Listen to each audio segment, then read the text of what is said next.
Olá pessoal, seja bem-vindo ao nosso canal. Eu sou Isaac, eu sou concurseiro como você, seja bem-vindo. Vamos dar continuidade então à nossa consideração dos artigos do Código Processual Penal, tá? Só lembrando pessoal que o objetivo do canal é tentar explicar de forma mais simples os artigos do Código Penal, beleza? Às vezes dá para fazer alguns exemplos hipotéticos, às vezes não, mas a ideia mesmo é ajudar o entendimento para facilitar o entendimento aqui, porque a leitura ela se torna muito complicada. Então, o meu papel aqui é tentar explicar para vocês de uma forma simples, para que você possa ter um entendimento mais simplificado, mais facilitado, né? Para você fazer o seu concurso aí, tá? É a mesma dificuldade que eu tive, porque eu sou concurseiro como você, então eu só estou transmitindo para você para tentar te ajudar também. Da mesma forma como me ajudou, vai te ajudar também essa simplificação, esse comentário simplificado desses artigos, vai te ajudar como tem me ajudado também. E então eu estou te passando aí para você poder entender também, beleza? E a gente está continuando aqui, agora nós vamos falar sobre citações, tá? O vídeo também vai ficar um pouquinho extenso, tá? Porque tem alguns artigos aqui que a gente tem que conversar, mas eu vou tentar fazer tudo nesse mesmo vídeo aqui, tá bom? Então vamos lá, vamos começar no artigo 351. A citação inicial far-se-á por mandado, quando o réu estiver no território sujeito à jurisdição do juiz que houver ordenado. Pessoal, aqui esse artigo é o seguinte, primeiramente a gente tem que saber o que é uma citação, certo? Então a citação, pessoal, é o chamado oficial, tá? Onde ele vai ser feito pelo mandado, que é uma ordem judicial. Então, por exemplo, o juiz vai determinar que agora o réu, tá? O réu é o acusado. Então, já tem um inquérito policial em aberto, tudo foi definido, já tem as provas, tudo certinho, e o cara se tornou réu. Então, agora, ele tá oficialmente em uma situação que ele precisa agora ser julgado. Então o réu é isso, é que oficializou toda aquela situação, toda aquela investigação e ele se tornou réu. Agora ele vai ser julgado. Então, para que comece oficialmente um julgamento, um processo de julgamento, a primeira coisa que tem que acontecer é a validade de uma citação, que é onde o juiz vai, por meio de um mandado judicial, determina que o acusado, o réu, ele tem que ser citado. Ele tem que ser notificado oficialmente que a partir daquele momento ele é réu e ele precisa estar presente agora nos prazos legais, tem que estar presente no dia e local determinado para dar início a esse processo judicial ali para ele ser julgado. Então a citação é o primeiro passo.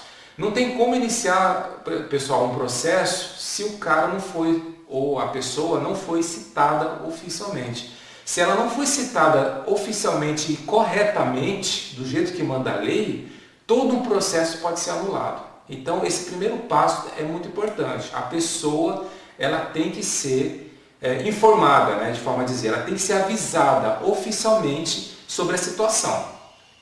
Só que é lógico, aqui durante a conversa a gente vai ver que tem várias situações. Às vezes o réu ele se esconde, ele está foragido, ele não quer estar presente, ele não quer ser notificado ali, ser citado, né? E aí tem todas as normas da lei, como deve proceder nessas situações. E a gente vai conversando passo a passo, tá? Mas o primeiro ponto aqui é o seguinte, no artigo 351, a citação inicial, ela far-se-á por mandado judicial, ou seja, tem que partir do juiz. Não adianta, por exemplo, o Ministério Público ou qualquer um órgão público falar, não, vamos fazer uma citação daquele cara lá para ele estar no tribunal. Não, tem que ser o juiz, tem que ser um mandado judicial que parte de um juiz, certo? Que é ele que vai determinar que agora deve-se fazer uma citação para um determinado acusado, um determinado réu. Só que ele tem que fazer isso quando o réu estiver no território sujeito à sua jurisdição. Ou seja, a citação ela vai ocorrer com mandado judicial quando o réu estiver no território sujeito à jurisdição do juiz que houver ordenado. Então o juiz vai determinar a citação de um determinado acusado, um determinado réu.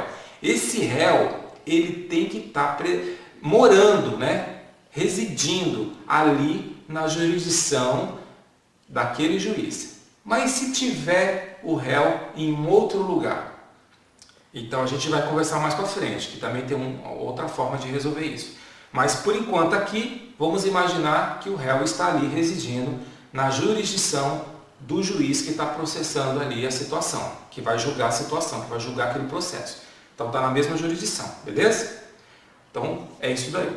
Agora no artigo 352, o mandado de citação, o que ele tem que ter? Então eu vou citar para vocês aqui e a gente vai comentando um por um. O nome do juiz. Qual o juiz? O juiz processante, que é o juiz pela qual ele está intimando, está citando aquele acusado ali, certo? Tá? Então, tem que ter o nome desse juiz. O nome do querelante. O querelante, pessoal, é o ofendido, tá? Então, por exemplo, minha filha foi estrupada. Então, eu vou abrir uma denúncia junto à justiça para poder prender o cara que estuprou minha filha. Então eu sou o queixoso, eu sou o querelante. É eu que estou dando início à queixa. Entendeu? O querelante é isso, é o queixoso. Sou eu que estou reclamando, correndo atrás dos meus direitos pelo fato da minha filha ter sido agredida ou estuprada ou qualquer outra coisa, ou qualquer crime. Né? Então eu sou o queixoso. Então o querelante sou eu. Então tem que estar o meu nome também nessa citação, tá? Que eu que iniciei a queixa. Beleza? O nome do réu, então é o cara que maltratou a minha filha. Então, né, no caso do exemplo aqui, então é o nome do réu, é o fulano lá que tá sendo acusado. Se caso o nome dele for desconhecido, então aqui está falando que tem que ter os sinais característicos dessa pessoa. Tá? Esses detalhes eu não sei falar para vocês, mas com certeza a altura, a cor do cara, da pessoa, né, algumas características físicas ou alguma coisa que se relaciona àquela pessoa, o máximo de informação que tiver sobre aquela pessoa. Mas aqui não está dizendo, mas são sinais característicos, com certeza, é cor de cabelo, cor de pele, altura, né, cor dos olhos, alguma coisa que vai apontar para aquela pessoa para se aproximar o máximo possível do réu lá que está sendo acusado, beleza? A residência do réu, se for conhecida, então tem que estar escrito lá o endereço do cara lá que está sendo acusado, ou da pessoa que está sendo acusada. Se não tiver o endereço, então tudo bem, fica sem o endereço, mas só se for conhecida, beleza? O fim para que é feita a citação, ou seja, por que está sendo citado? O cara está sendo citado para comparecer ao tribunal, por quê? Então tem que estar um motivo lá, olha, por causa que você está sendo acusado de estupro, você está sendo acusado de roubo, de furto. Então, o fim pela qual a citação está sendo acontecida. Olha, você está sendo julgado por causa do crime do Código Penal tal que você cometeu. Enfim, vai estar lá escrito certinho pelo que você está sendo acusado. Então, a citação ela tem que constar o fim para que ela está sendo feita, certo? Pelo que eu entendi é isso. O juízo e o lugar, o dia e a hora em que o réu deverá comparecer. Então, o juízo aqui é o fórum. É o local onde ele deve comparecer. Então, por exemplo, o Fórum Regional do Butantã, o Fórum Regional lá de Cuiabá, ou do Estado de São Paulo, vai ter o fórum. Então, o juízo é isso, é o fórum que ele tem que ir. E o lugar é o endereço do fórum. Por exemplo, o Fórum Regional de Butantã. E onde ele está localizado? No bairro Butantã? Então, o lugar é o Butantã. Então, o juízo é Fórum Regional da Quarta Vara, lá não sei o que, Butantã. E qual é o lugar? O Butantã. Se for no estado de São Paulo, estado de São Paulo. Se for no interior, é o estado de São Paulo, qual? Campinas. Então, está o lugar lá que é de Campinas. Então, assim, o juízo é o nome ali, do fórum. E o lugar é onde realmente é o endereço ali do fórum que tem que estar lá. O dia e a hora, né, que ele tem que comparecer naquele local lá. Beleza? Aí tem mais um aqui, ó, que é o inciso 7. A subscrição do escrivão e a rubrica do juiz. Então, subscrição é assinatura. Então, o escrivão tem que assinar essa citação e o juiz, ele rubrica. Não precisa ser a assinatura do juiz, mas a rubrica é uma rubrica oficial que identifica que o juiz está ciente, né? Foi ele ali que está autorizando essa citação. Porque nós vimos no início que tem que ser por mandado judicial. Então, o juiz tem que partir dele. Então tem que ter o visto dele lá dizendo que ele autorizou aquilo lá, né? Não só a assinatura do escrivão, mas a rubrica do juiz também. Beleza, pessoal? Então, até esse momento aqui, está certinho aí para poder fazer a citação de um determinado réu. Lembrando que até esse momento o réu tem que estar dentro do território jurisdicional, né, de onde o juiz está atuando ali. Né? Tem que fazer parte da jurisdição ali do juiz ali em questão. Agora, no 353, o artigo 353, quando o réu estiver fora, né? Quando o réu estiver fora do território da jurisdição do juiz processante. Então, como é que vai ser feita então essa citação? Aí fala aqui, ó, será citado mediante precatório. Então, pessoal, o que é a precatória? A precatória é uma carta que é direcionada para o outro juiz, da outra jurisdição pela qual o acusado está presente. Então, vamos imaginar, eu sou um juiz, eu estou na minha jurisdição, é o Estado de São Paulo. No Estado de Minas Gerais é um outro juiz, vamos pensar de forma hipotética assim. Então, no Estado de Minas Gerais é um outro juiz, eu não tenho jurisdição lá no Estado de Minas Gerais, é só no Estado de São Paulo. Então, o acusado pela qual eu estou, que eu vou julgar, né? Eu sou o juiz, eu vou julgar um determinado acusado. A residência dele, onde ele se encontra, é lá em Minas Gerais. Então ele está sobre outra jurisdição.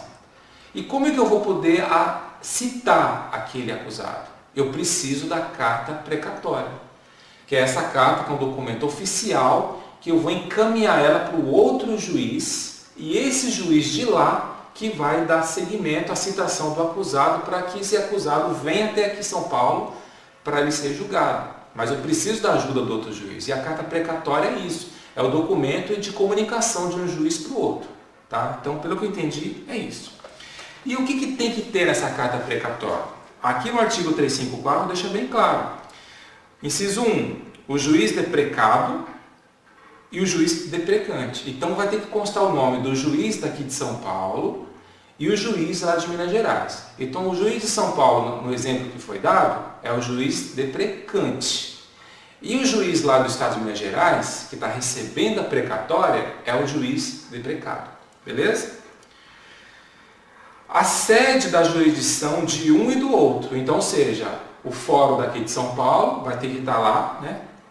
Ali escrito nessa carta lá, e também o fórum da jurisdição de lá do outro juiz. Então, as duas sedes vai ter que estar aqui. Tá?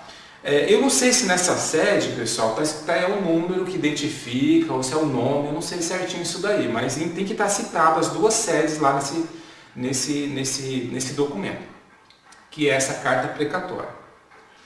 O fim para que é feita a citação, com todas as especificações. Então, o juiz lá de Minas Gerais, nessa carta precatória, ele tem que ter acesso ali, o motivo ali da citação e todas as especificações ali, para ele estar a par do que está acontecendo, pelo que eu entendi. Beleza? O juízo do lugar, o dia e a hora em que o réu deverá comparecer. Então tá, na carta precatória vai estar as duas sedes citadas lá, mas ele vai ter que comparecer em qual?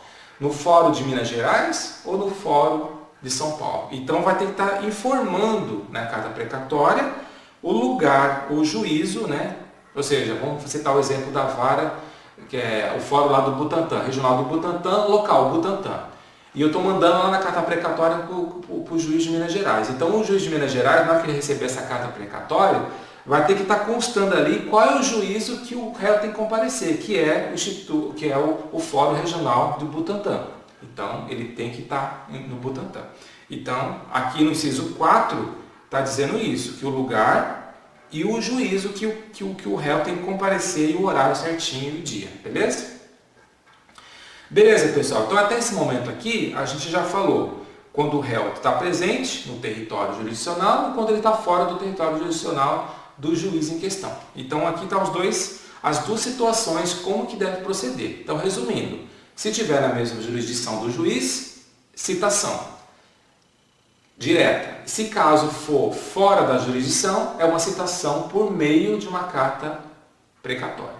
Beleza? E aí está aqui dizendo o que tem que ter cada um. Aí o ideal é vocês dar uma lida, né, para dar uma memorizada certinho, porque uma coisa é estar falando, uma coisa é vocês lendo, que ajuda a memorização, é você ter o contato mesmo com os incisos aqui. Beleza, pessoal? Muito bem, então vamos continuar. Artigo 355.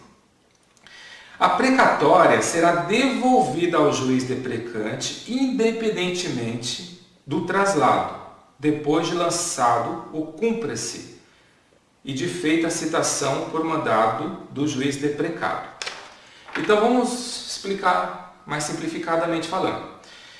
Vamos lá, o juiz aqui de São Paulo mandou uma carta precatória para o juiz de Minas Gerais. Tá? Para a gente entender o mesmo exemplo que a gente está falando. Beleza. Aí o que acontece? O juiz lá recebeu essa carta, agora ele vai proceder com a citação lá para o acusado, dizendo para ele que ele tem que comparecer lá em São Paulo. Então, pelo que eu entendi, pessoal, a carta precatória é um documento que fica na mão do juiz, mas o juiz que recebeu a carta precatória, ele vai também emitir o documento que é a citação para o acusado receber o papel. Pelo que eu entendi, a carta precatória não vai na mão do acusado. Ela fica na mão do juiz, para ele ter todo acesso das informações. Só que esse juiz que recebeu essa carta, que é lá de Minas Gerais, por exemplo, ele vai emitir, ele vai dar o mandado judicial para fazer a citação lá para o acusado, mas com base nas informações da carta precatória, né? Aí, quando der por cumprido, tá tudo certinho, foi notificado mesmo certinho o acusado, deu tudo certo, agora essa carta é devolvida para o juiz. Pelo que está dizendo aqui, pessoal, se eu tiver errado alguma coisa, vocês comentam aí, tá? Aí a precatória, ela será devolvida para o juiz deprecante, que é o juiz aqui de São Paulo, independente do traslado. Ela tem que dar um jeito se a carta chegar. Se é via correio, se vai vir de ônibus, SEDEX, pelo que está dizendo aqui, independe do traslado. Se vai ser alguém lá, um funcionário público que vai pegar um carro lá e vai levar, sem passar pelo correio, enfim, vai ter que voltar essa carta lá para o juiz deprecante, depois que cumpriu, que está aqui dizendo, lançado o cúmplice, né? Então, vai ter alguma informação nessa carta, olha, foi cumprido, foi tudo ok, deu certo. Aí é devolvido para o juiz, e aí o juiz o juiz com mandado do deprecado. Ou seja, o juiz lá de Minas Gerais que mandou para o juiz deprecante, né? Quando o juiz deprecante receber essa carta de volta, ele vai entender que realmente foi cumprido o objetivo da carta. Então ele só precisa aguardar. Deu certo, entendeu? Pelo que eu entendi é isso. Beleza, pessoal? Só que ainda tem alguns parágrafos aqui desse mesmo artigo. Parágrafo número 1.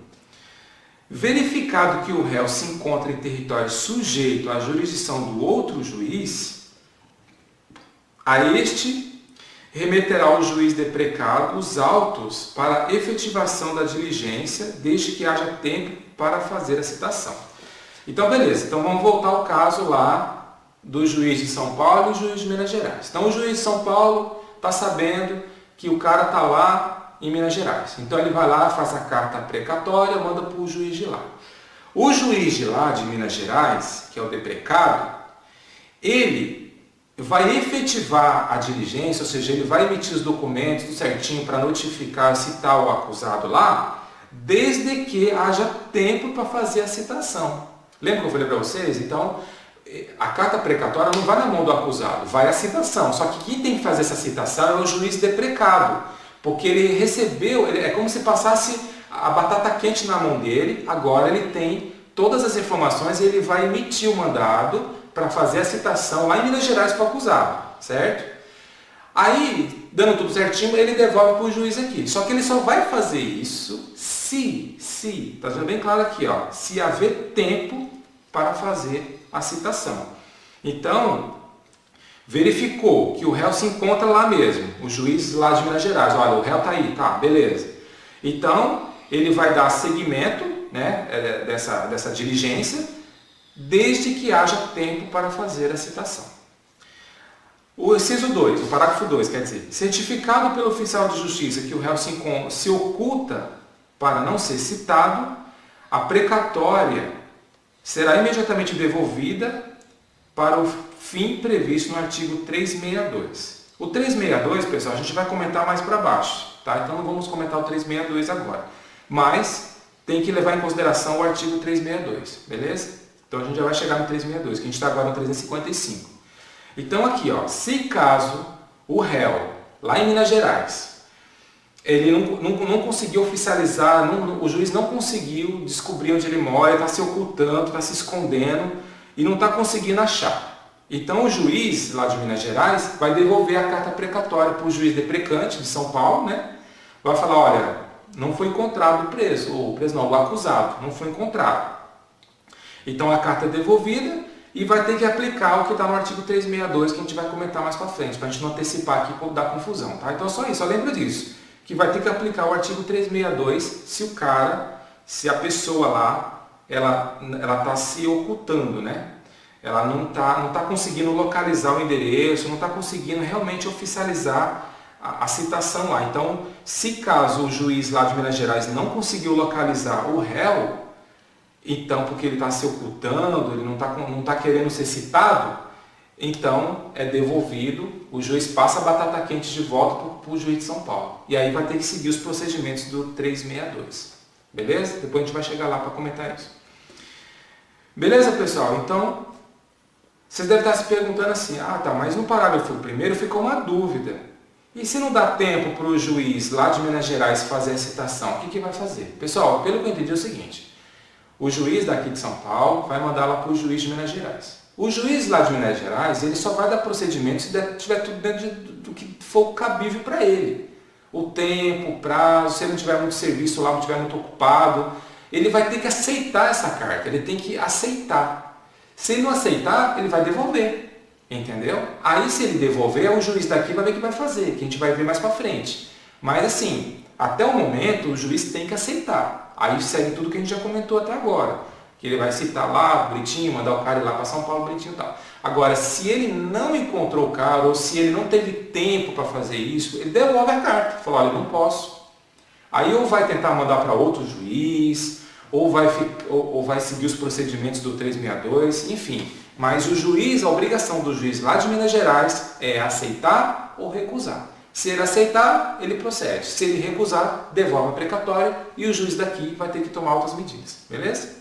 Então é isso aí. Artigo 356. Se houver urgência, a precatória, que conterá, em resumo, os requisitos enumerados no artigo 354, que a gente já comentou, poderá ser expedida por via telegráfica, depois de reconhecida a firma do juiz em que a estação expedicionária mencionará. Então é o seguinte, aqui é o seguinte, vamos voltar de novo no caso lá, o juiz de São Paulo quer emitir a carta precatória para o juiz de Minas Gerais.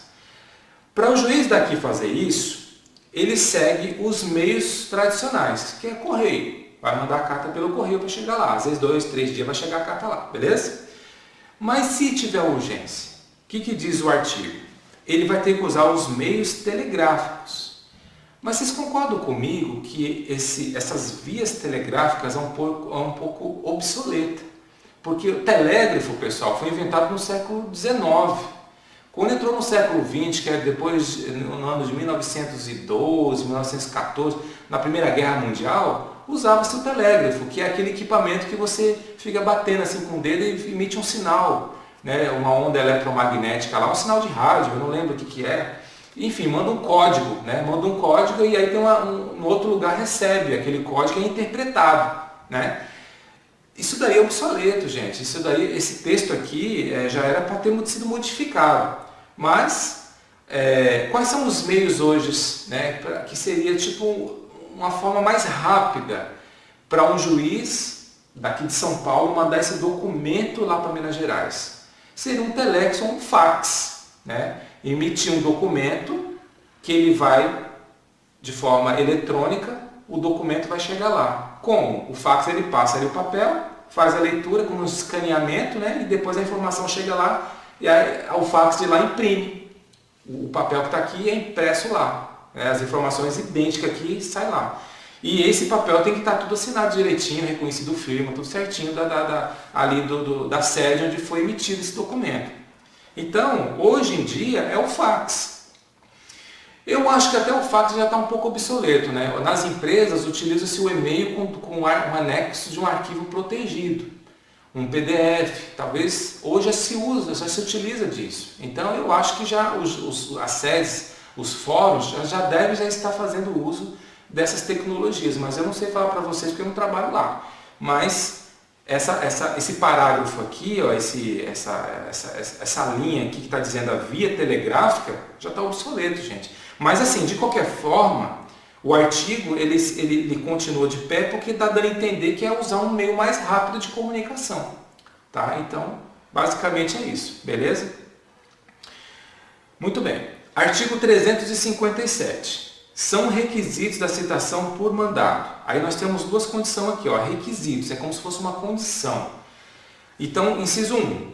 A leitura do mandado, ao citando, né, ou seja, ao acusado ou ao réu, pelo oficial e entrega da contrafé, na qual se mencionarão dia e hora da citação. E depois no 2, declaração do oficial na certidão da entrega da contrafé e sua aceitação ou recusa. Pessoal, aqui pelo que eu entendi, tá? Pelo que eu entendi aqui é o seguinte. Para poder oficializar a citação, o oficial de justiça vai até a casa do réu. Tá? Vamos pensar assim, ele vai até a casa do réu. O réu atendeu, pois não?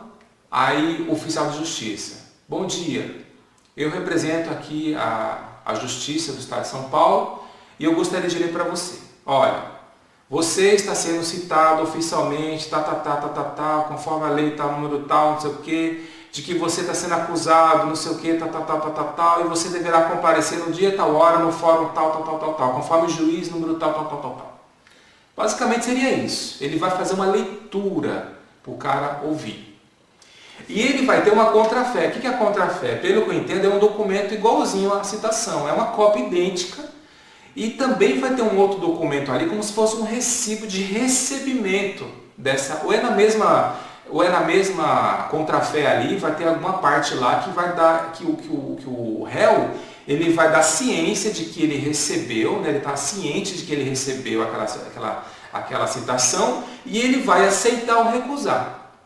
E ele confirma que recebeu a citação, mas ele pode também colocar lá que ele aceitou ou não aceitou, que ele recusou. De qualquer forma, foi oficializado a citação. Por isso está dizendo aqui, ó, declaração do oficial na certidão e da entrega da contrafé e sua aceitação ou recusa. Pessoal, se o cara recusar a citação, o procedimento continuará, ele está citado. Vai começar a correr os prazos. E ele tem que comparecer. Ele aceitando ou não, vai continuar. Só que vai dificultar para ele, porque vai caracterizar uma revelia, ou uma rebeldia, né, da parte dele em relação àquela citação. Vai prejudicar o processo dele, mas vai continuar.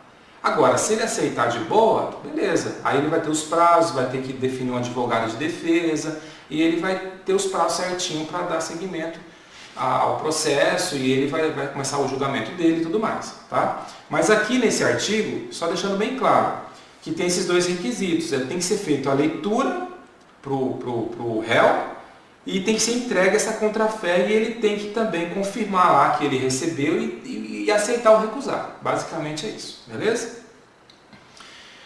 Artigo 358. A citação do militar far-se-á por intermédio de chefe do respectivo serviço. Então, por exemplo, é um policial, né? Então, ele cometeu algum crime lá, ele vai ter que ser citado para comparecer ao julgamento lá, vai iniciar o processo de julgamento dele. Então, ele foi citado. A citação dele, no caso de um militar, não é para um funcionário qualquer da justiça, tá? Tem que ser o chefe do serviço dele. Ou seja, o encarregado dele, o superior dele que vai fazer essa citação para ele, pelo que eu entendi. Beleza? Artigo 359. O dia designado para o funcionário público comparecer em juízo como acusado será notificado assim a ele como chefe de sua repartição. Agora vamos pôr um funcionário público qualquer que cometeu um crime. Ele vai ser julgado e ele precisa ser citado. Então quem vai fazer a citação para ele não é um oficial de justiça, mas é o chefe de sua repartição. Então, é só para dizer isso aqui. Artigo 360. Se o réu estiver preso, ele será pessoalmente citado. Pessoal, se o réu estiver preso, né, ele se tornou réu, ele já está preso. Talvez ele já estava respondendo por uma outra coisa e ele se tornou réu de uma nova acusação e vai responder também por um outro crime. Ele já está preso. O pessoalmente aqui é o seguinte, ele não tem como voluntariamente ir até o dia e horário marcado, porque ele não depende dele, depende do presídio pela qual ele está preso. Então, o juiz vai comunicar o departamento lá do presídio, o encarregado do presídio, o diretor do presídio lá, e ele vai emitir, vai pedir para uma pessoa, alguém ali, né, que é um policial ali do presídio, ir lá comunicar pessoalmente para ele. Olha, cara, você foi recebido aqui onde você tem um... Você está sendo citado para responder um crime aí e tal dia e tal hora você tem que estar presente. A gente vai encaminhar você para estar lá nesse horário. Então, assim, ele vai ser comunicado pessoalmente ali por um representante do presídio ali, né? Então, a comunicação não vai ser esse documento na mão dele, porque ele não pode sair da cadeia, entendeu?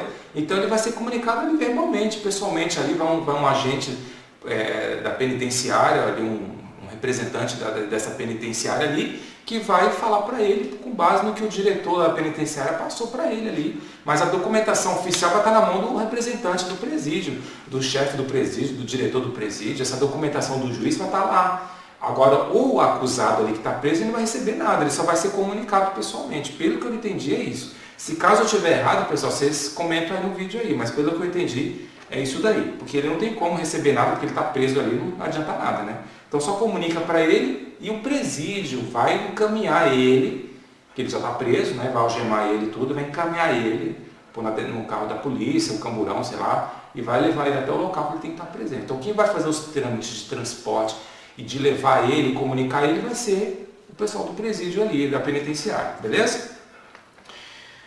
Legal. Artigo 361. Se o réu não for encontrado, será citado por edital, com prazo de 15 dias. Aqui é o seguinte, pessoal. Se o réu não se sabe onde ele está, então não vai poder fazer a citação? Não, tem que ter a citação. O oficial de justiça não sabe onde ele está, não tem endereço, não tem nada, não se sabe onde está esse réu, mas precisa se proceder com o julgamento desse réu. Ele está no Brasil, não se sabe aonde.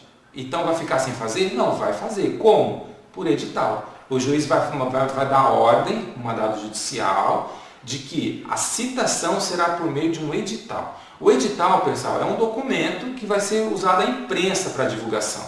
Esse documento ele não vai estar na mão do acusado, ele vai estar no edital. Ele vai ser utilizado nos meios de comunicação no país, jornais, mídia, a imprensa.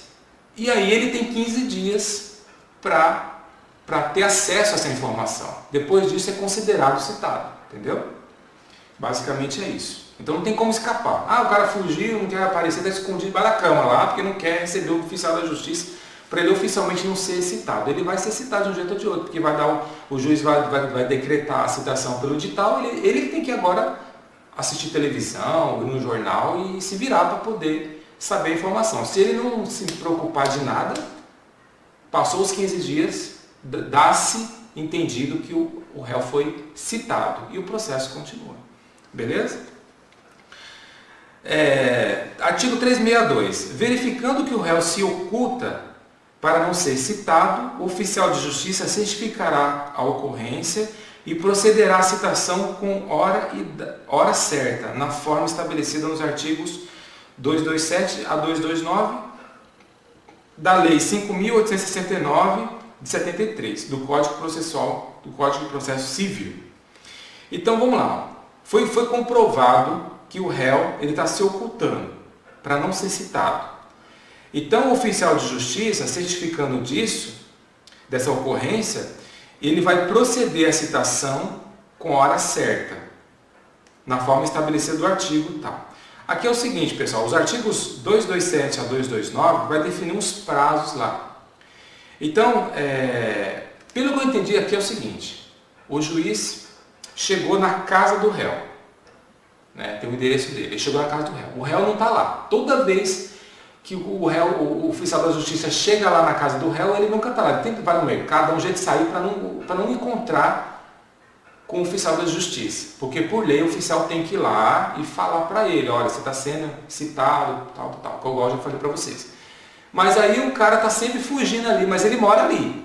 Então, pelo que eu entendi, coloca-se um comunicado com o dia e a hora que o oficial da justiça vai voltar lá. E ele tem que estar lá para receber essa citação, entendeu? Aqui deixou bem claro isso. E vai seguir o que está no artigo 227 a 229 do Código de Processo Civil. E tem uns prazos lá que tem que atender, entendeu? Agora aqui, ó, no parágrafo único. Completada a citação com hora certa, se o acusado não comparecer, será nomeado defensor dativo. Então assim, pelo que eu entendi, o oficial chega lá, deixa o comunicado lá, ele tem que estar presente. Aí chega lá e não está. Então o artigo 227 a 229 vai definir os prazos. Sei lá, ele vai ter que ir lá na casa do cara, sei lá, no máximo 5 vezes ou até 5 dias, e se ele não conseguir, aí o que vai acontecer? Vai se dar como citado, tá, o acusado, deu-se como citado, e aí, se ele não comparecer, vai ser determinado um advogado de defesa e o processo continuará. Tá? Aqui é só uma cláusula, é só um artigo dando detalhes se caso o cara não está presente no local de onde ele mora. Se sabe onde ele mora, mas chega lá e nunca encontra ele. Então o oficial tenta, né, algumas vezes lá e define uma data, uma hora lá, e se ele não estiver lá, vai seguir aquele prazo lá e considera-se citado, entendeu? Dependente, tá? Então, se vocês quiserem ter mais detalhes, vocês devem procurar lá o artigo 227 a 229 da Lei 5.869 do Código de Processo Civil. Beleza, pessoal? Artigo 363. O processo terá completado a sua formação quando realizada a citação do acusado. Então, mais uma vez reforçando, o acusado ele tem que ser citado. Oficialmente tem que ter uma citação válida, senão o processo ele vai ser nulo, tá? Ou por edital, ou indo lá na casa dele, colocando a data e a hora lá, e ele se ele não aparecer, considera-se também citado, ou pessoalmente, enfim. A citação, pessoal, tem que ser válida, tem que oficializar uma citação. Aqui deixou bem claro, o processo terá completa a sua formação quando a citação do acusado. Se inicia-se o processo oficial com a citação do acusado, não importa de qual meio, edital, pessoalmente, ou por informativo lá de que ele precisa estar presente, enfim, ele tem que ser citado. Basicamente é isso, beleza? O inciso 1 e o inciso 2 foi revogado aqui. O parágrafo 1 diz assim, ó, não sendo encontrado o acusado, será procedida a citação por edital. Então, só reforçando isso daí. Comparecendo o acusado citado por edital em qualquer tempo, o processo observará o disposto nos artigos 394 e seguintes deste Código. Então, o 394 está lá na frente. A gente não vai considerar agora, pessoal, porque está dentro do tema instrução criminal. Então, depois, mais lá na frente, quando a gente for considerar esse artigo aqui, a gente dá uma voltadinha aqui e conversa de novo, tá? Para dar uma relembrada. Mas deixou bem claro, se caso ele for citado por edital e ele comparecer, vai ser dado início aos procedimentos do artigo 394, que é da instrução criminal. Beleza? Lá vai definir certinho os procedimentos, como que ele tem que fazer certinho com relação à defesa, os prazos e outras coisas mais. Beleza? Então, beleza. O artigo, pessoal, 364, acho que não vai ter nenhum valor. Por quê? Porque fala assim, ó, no caso do artigo anterior, ou seja, o 363, do inciso 1 e do inciso 2, aí está definindo aqui alguns prazos. Ou seja, para o inciso 1, 15 dias e o inciso 2, o prazo será de 30 dias. Então, esses prazos aqui não tem como usar porque o inciso 1 e o inciso 2 foi revogado. Então, esse artigo aqui não vou nem comentar, pessoal, porque parece que anulou. Tá?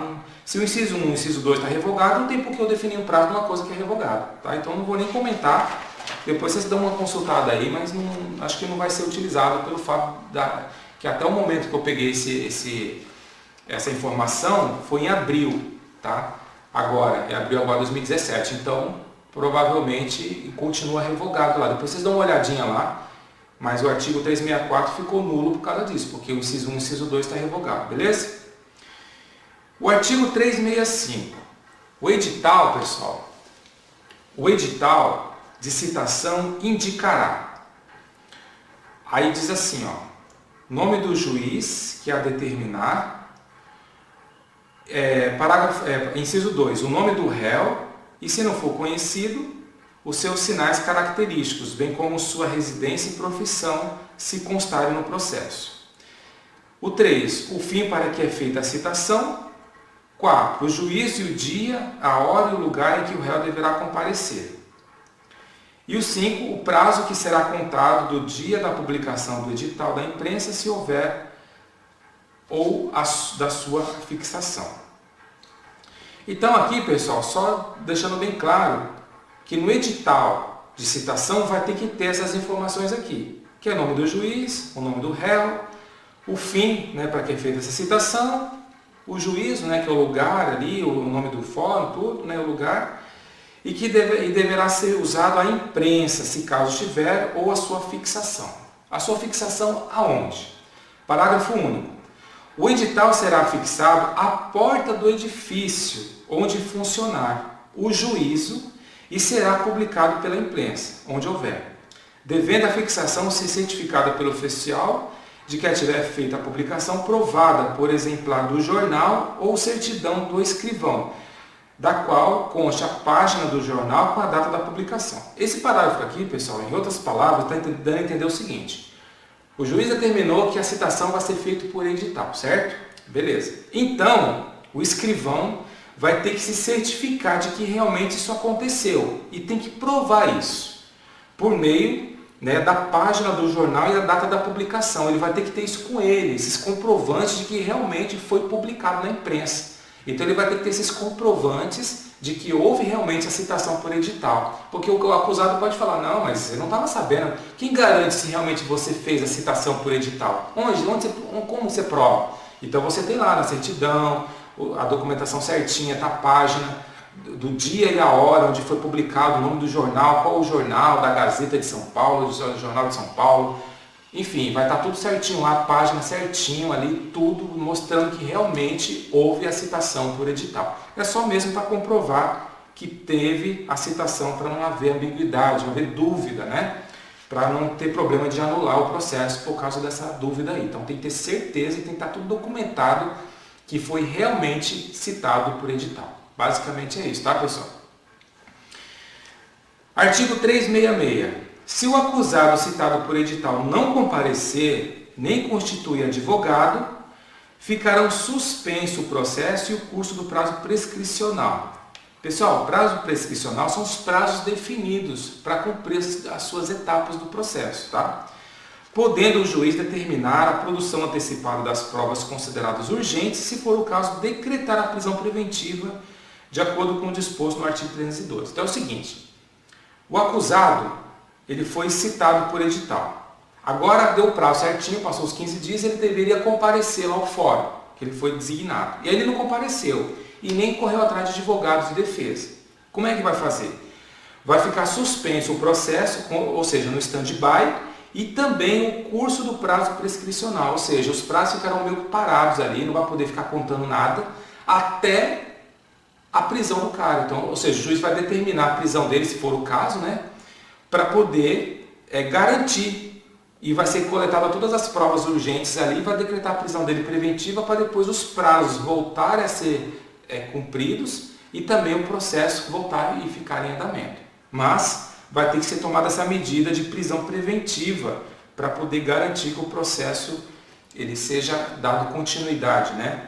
E também para que garanta, né, que o cara não venha fugir, né? Porque se o cara não compareceu, não definiu advogado nem nada, então ele já está meio que dizendo que ele é meio culpado mesmo. Então o juiz, para garantir ali a prisão dele, decreta a prisão preventiva, entendeu? E aí é suspenso ali, ficar no stand-by o processo e os cursos dos prazos prescricionais até esse cara ser realmente encaminhado lá, e aí volta-se o processo e os prazos por lei determinados, beleza? O artigo 367, o processo seguirá sem a presença do acusado que, citado ou intimado pessoalmente para qualquer ato, deixar de comparecer sem motivo justificado, ou no caso de mudança de residência, não comunicar o novo endereço ao juízo. Então, aqui deixou bem claro que o processo ele vai continuar, mesmo sem a presença do acusado, que já foi citado oficialmente. Por quê? Porque, não sei se vocês lembram, nós já comentamos, independente do acusado estar presente ou não no processo, numa audiência que vai iniciar-se o julgamento dele, independente dele estar presente ou não, é importante que é fundamental e crucial que tenha-se a defesa, que tenha-se o advogado de defesa dele, um defensor, ou indicado por ele ou nomeado pelo juiz. Tem que ter o defensor obrigatoriamente, mas não precisa o acusado estar presente. Se ele não for, não tem advogado de defesa, o juiz vai nomear o advogado e vai continuar o processo. É isso que está dizendo aqui. Então, de qualquer jeito, o processo continua, independente da presença do acusado que foi citado ou intimado, né, oficialmente ali no ato. Beleza? Às vezes ele muda de endereço, ele não comunica, enfim, o processo vai continuar. Artigo 368. Estando o acusado no estrangeiro, em lugar sabido, ou seja, se conhece onde ele está, ou seja, ele está lá na Itália, lá no determinado estado lá da Itália, né? Ou em Portugal, enfim, ele está em algum lugar da Europa lá, sabe, em Paris, sabe certinho onde ele está, só que ele está no estrangeiro. Então ele será citado mediante carta rogatória. Aí fica suspenso, suspendendo-se o curso do prazo de prescrição até o seu cumprimento, ou seja, fica suspenso ali os prazos, né? Porque assim, o juiz aqui do Brasil dá o mandato de emitir essa carta rogatória. Os prazos têm que ficar meio que parados.